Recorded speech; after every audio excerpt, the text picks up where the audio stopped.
You hear President Magufuli telling you that the goods going to Uganda are 7 million tons. But if you take a stretch, I don't have the figures, but you can go and check it. If you take the part of China from Beijing to Shanghai, how many tons are going there each year? Because it is about the same distance from Shanghai to Beijing as from Mombasa, for instance, to Kampala. There are some maybe slightly longer. But how much volume of business? How many tons? So why are these people here sending less tons to the ocean than the ones in China? Kwa sababu wamelala, as the president was saying. They are not producing. Many of them are just eating free things which nature is giving them. Because here it is easy to survive. Even if you don't work, you don't die.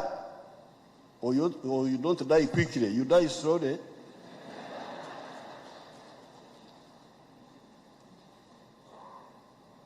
Unakufa kimya kimya, sio kwa ghafla.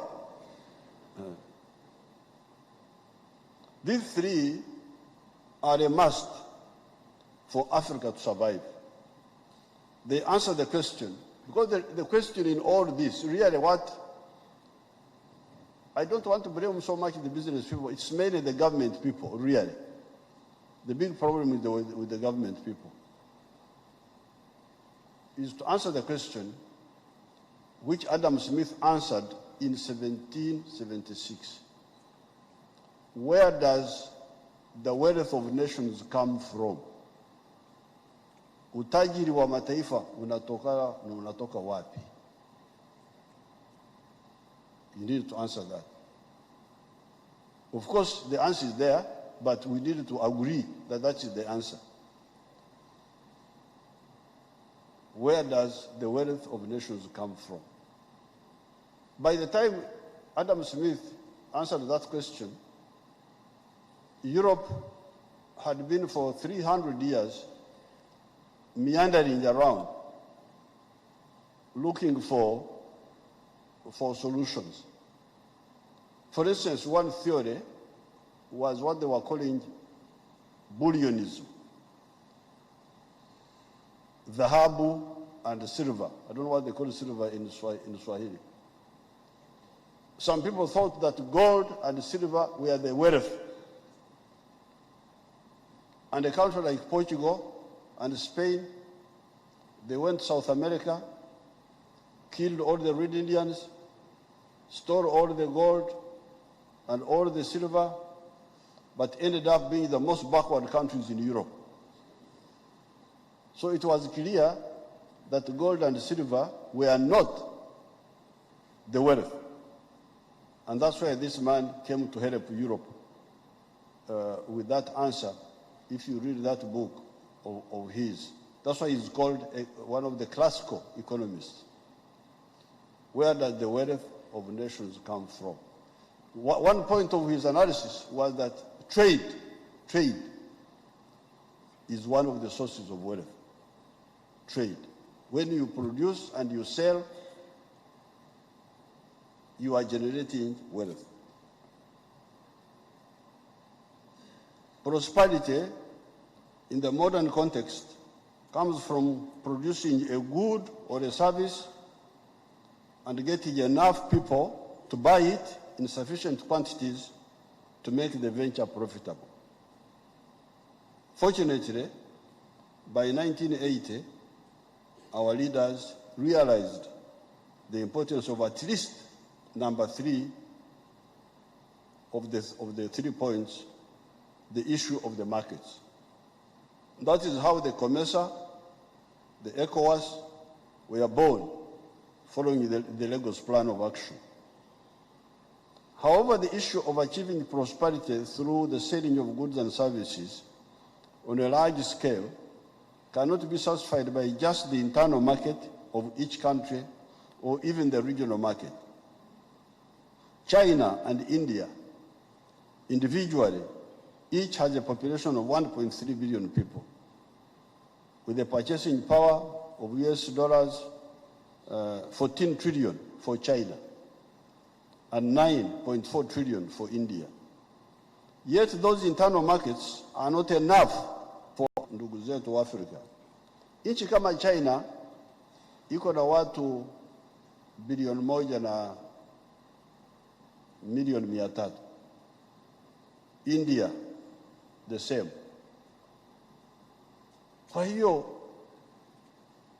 ndani ya kila nchi wako na soko kubwa sana, lakini hayo masoko ya ndani ya China na India hayawatoshi. They are looking for additional markets. Lakini sasa hapa Uganda achuana watu milioni 41, anafikiri wengi sana. He doesn't need any other market. Anafikiri amefika. He thinks he has arrived. This is very dangerous. This is how our tribal chiefs, you know, our tribal chiefs, we are kings and so on. Walikuwa wanajipa majina mazito, simba, nini. Lakini wakati wenye nguvu walipofika, yule ambaye alikuwa simba aligeuka paka.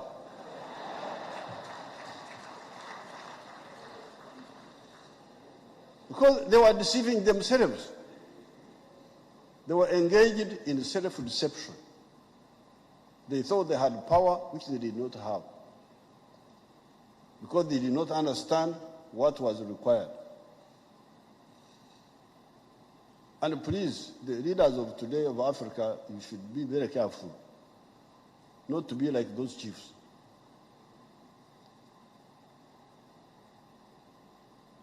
If you do not understand the process of trade, you are definitely a liability to your people. Now, you get a country like China, internal market 1.3 billion. The size of the economy of China now is 14 trillion, but they see that the internal market is not enough. Ndivyo wanavyosikia wanagombana na Waamerika, wanataka soko zaidi, soko zaidi, soko zaidi. Sisi hapa tunatosheka na watu milioni 1 hapa, milioni 1 pale. This is very, very dangerous. Hence, the quarrel between China and the USA. Uganda contributes to the prosperity of China US dollars 875 million per annum. Mchina yuko na 1.3 billion kule ndani kwake, na mimi Muganda ambaye amelala na kwenda kwake kununua vitu kutoka kwake, na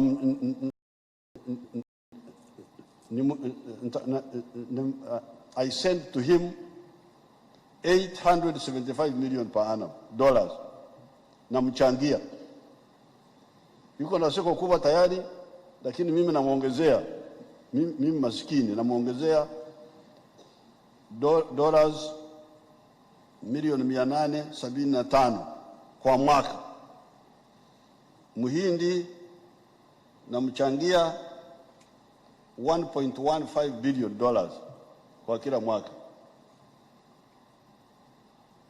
In addition to his big internal market, in addition to what he's getting from America, in addition to all those, na mimi namuongezea. We do this by buying their products, in addition to selling to the internal market. Neither the Chinese nor the Indians will say that we have got a big enough internal market, we do not need the additional market of Uganda. I'm therefore most pleased that the Africans are waking up to this point. When I come here, I really feel, when I hear the speeches, I can see that people are waking up.